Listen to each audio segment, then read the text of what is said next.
मैंने देखा था उन दिनों में उसे, जब वो खिलते गुलाब जैसा था। उसकी आंखों से नींद छनती थी, उसका लहजा शराब जैसा था।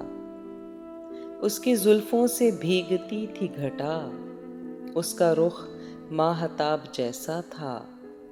लोग पढ़ते थे हालो हद उसके, वो अदब की किताब जैसा था। बोलता था जुबान खुशबू की, लोग सुनते थे धड़कनों में उसे। मैंने देखा था उन दिनों में उसे। सारी आंखें थी आईने उसके, सारे चेहरों में इंतखाब था वो। सबसे घुल मिल कर अजनबी रहना, एक दरिया नुमा सराब था वो। ख्वाब ये है कि वो हकीकत था, ये हकीकत है कि एक ख्वाब था वो। दिल की धरती पे आसमां की तरह सूरते साया सहाब था वो। अपनी नींदें भी उसकी नज्र हुई, मैंने पाया था रत जगों में उसे।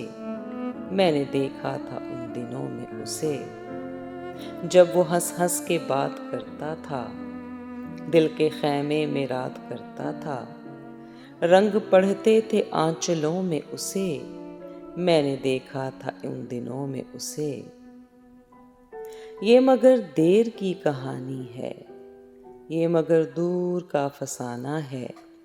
उसके मेरे मिलाप में हायल, अब तो सदियों भरा जमाना है। अब तो ऐसा है हाल अपना भी, दश्ते हिजरा की शाम जैसा है। क्या खबर इन दिनों वो कैसा है। मैंने देखा था उन दिनों में उसे, मैंने देखा था उन दिनों में उसे।